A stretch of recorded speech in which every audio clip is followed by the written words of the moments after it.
Aho MITAKUYE. Good night, everyone. Namaste. Haush, haush. Whoosh, whoosh, whoosh, whoosh, pow. Haush, haush. Haush, haush, haush, haush, haush. Whoosh, whoosh, whoosh. Ho'oponopono.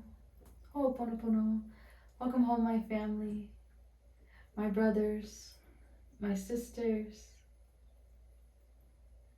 How nice it is for all of us to be related and holding hands and gathering here now.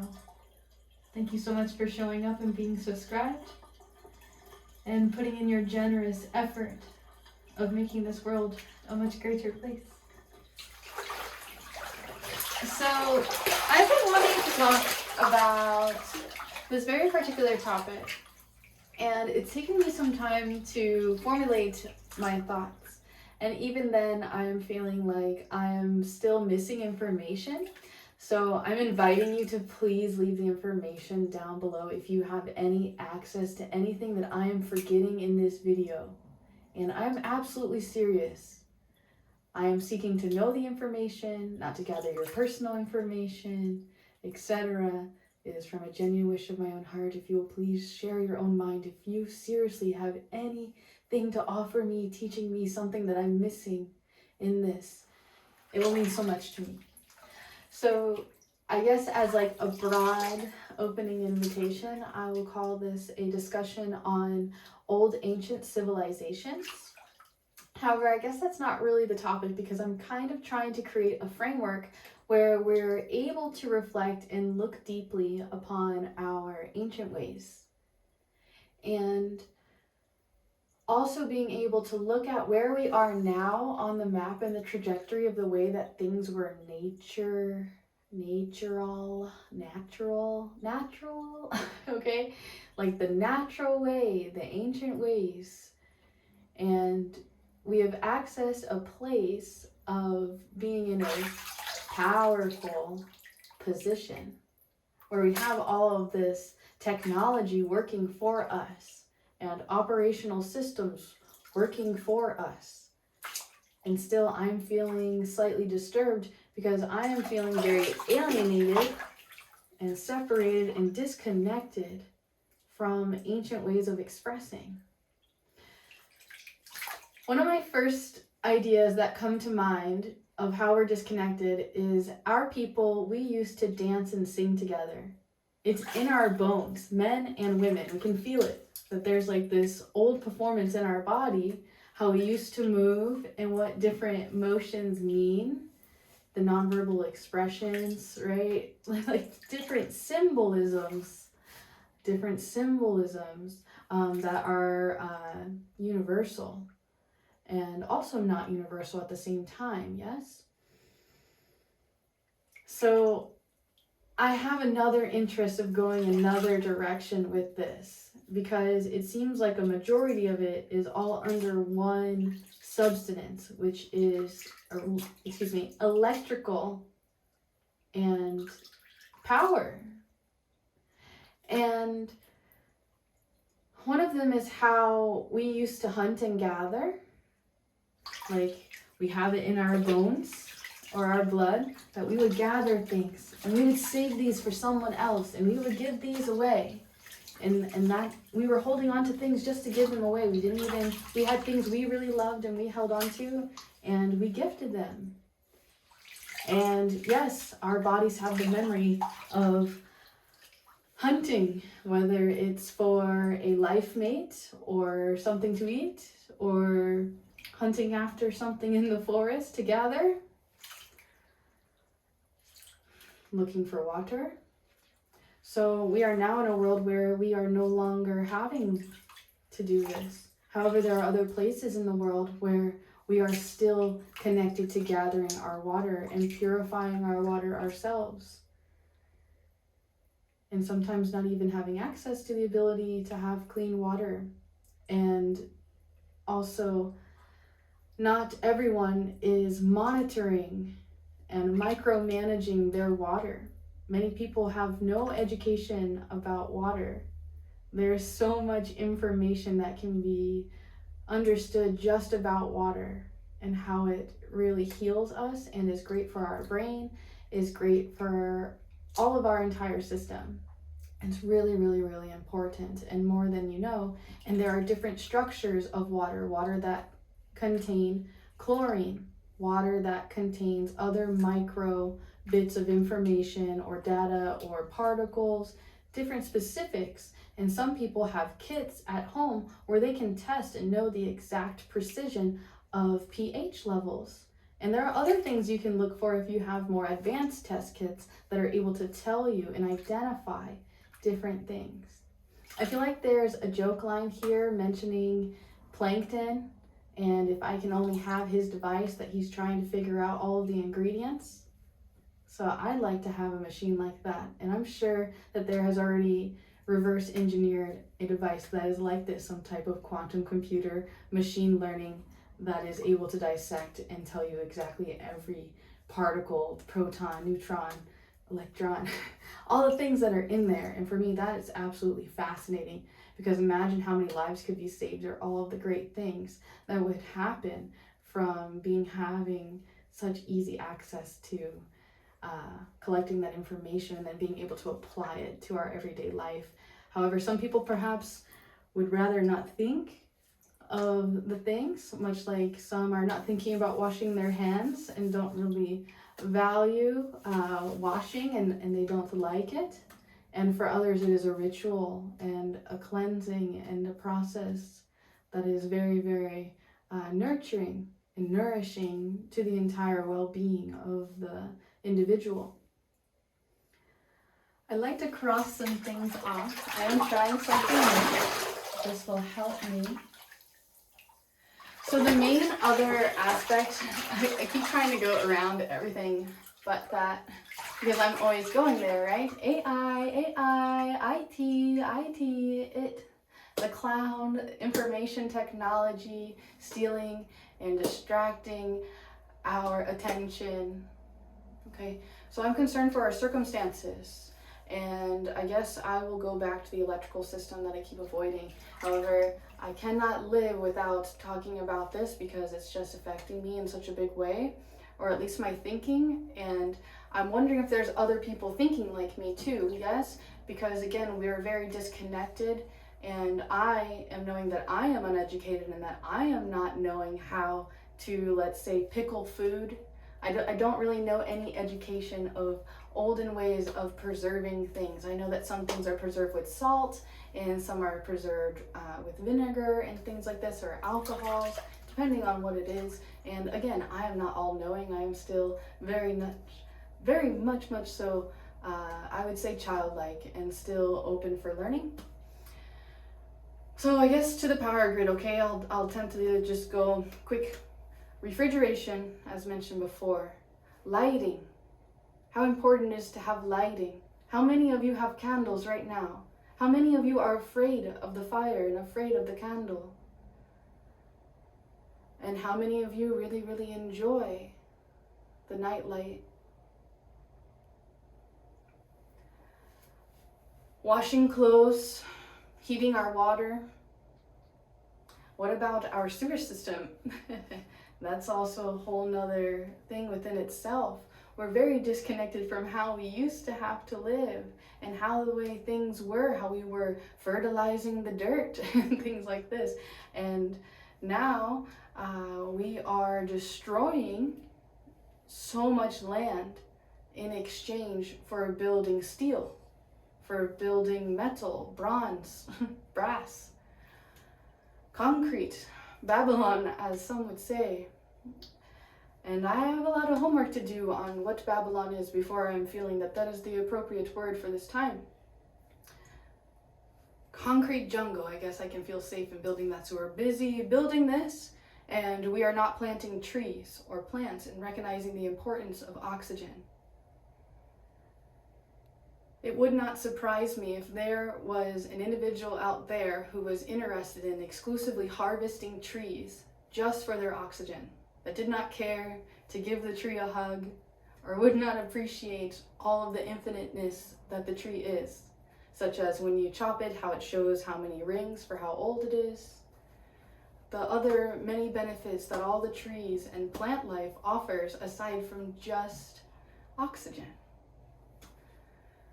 Those photons, there's so much living together, and when we destroy the bugs and we mess with the ecosystem, it affects all the other life that feeds from those things. There are carnivorous plants, and we can see how speaking negatively or putting out a negative electromagnetic field can,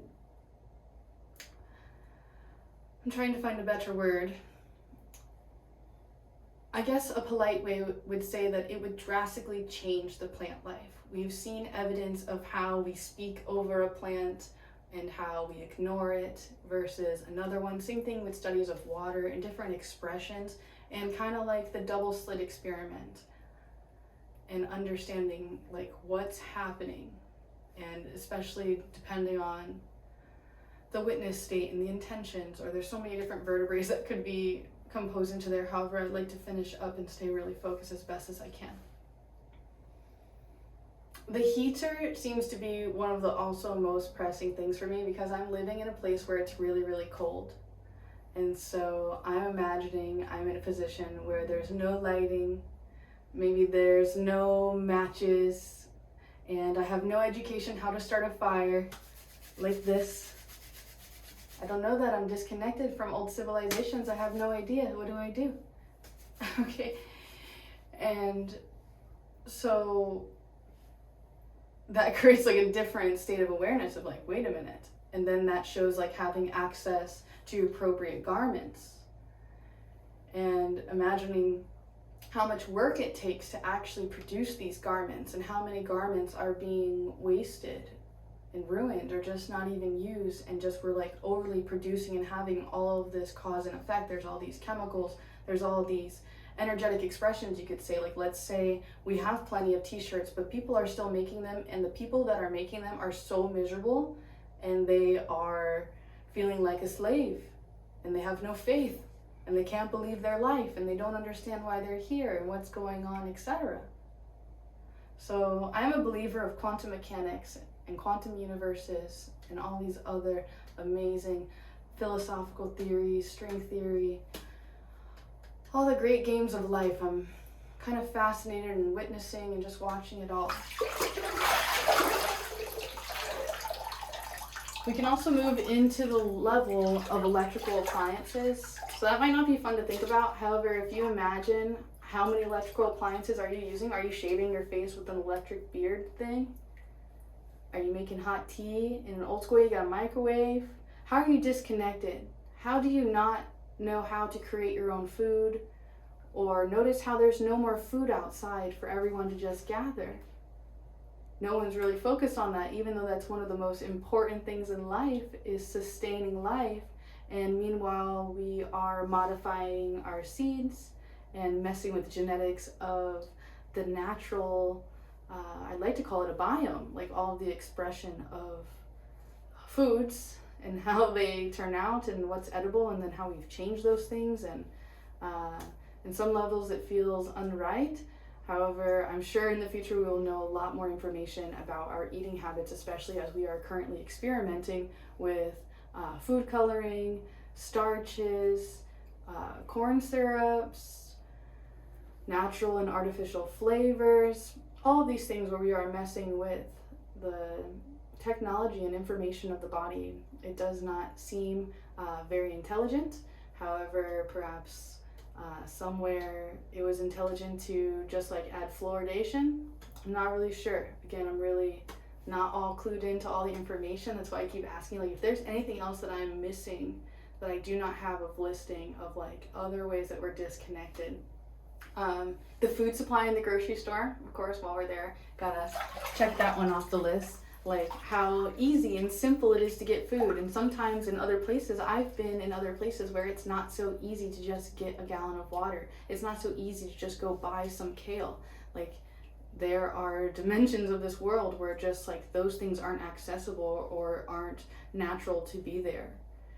And perhaps in different parts of those countries and things like that, that is possible. However, again, we are so spoiled, it feels like, and we are so disconnected to how well we actually really have it. So I'm feeling called to raise this awareness of just recognizing you have heat, you have light, You have a device that allows you to distract your mind and pass many lives. Imagine we can tally up how much of your life was spent on a computer, on a telephone, on a television, if you want to put them all in one category. How many years of your life after you totaled them up, is that how you would have wanted to spend your day? 3 hours a day on this? Or would you spend 3 hours a day learning how to cook?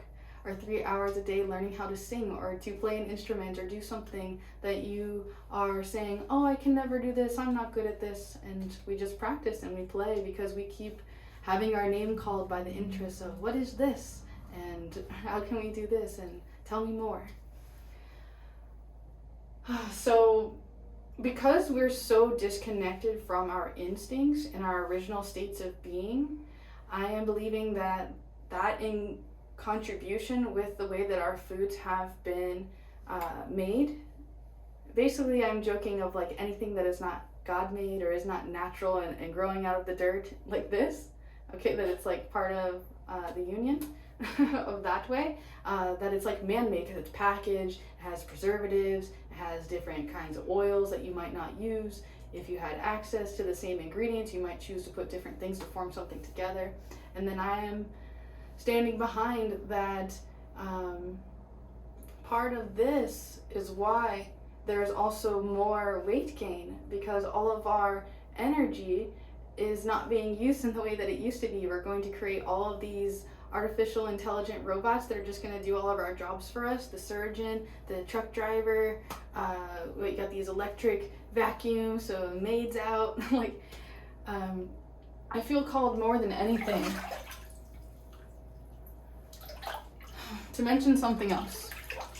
And before I do, I have one last thing that's really awful to talk about, but without it, I wouldn't be connecting to you right now. So there's some gray area here, but the final one is Wi-Fi.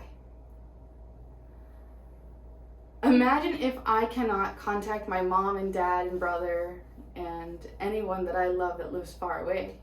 Would I not be more likely to attempt to find all the resources I can to go see and be with them and hear with them? Because there's no wavelength or ability to reach them, but because I can FaceTime you. And what about you? Are you doing this too? Where can we say that we only have one life and it's worth the $600 or however how much the flight costs to just put the phone down and take the time to fly? So how Wi-Fi is connected to my final wrapping up. The most important thing that feels like also is super disconnected from ancient civilization. I'm gonna do it, John. Is knowing our neighbors. Really knowing our neighbors. Imagine, you know exactly who lives over there, who lives over there, who lives everywhere within walking distance. You know where everyone's house is. And yeah, maybe we all share the Wi-Fi. What if it was like that? Oh, I share this with my 2 neighbors, and then it cuts off. So now this guy buys it, and we all throw down, and we're all helping out, and we're doing these things. But there's these like closed networks where these cellular networks within ourselves, and then each person is this thing. And when we work together, it can be magnificent. I'm sure that there's many of you here who have had these magnificent experiences where you're working within a team, in a group, and you accomplish so much more because everyone's in unison doing their part, their sacred moves, their sacred dance, and they're doing what makes them happy or what they're really good at.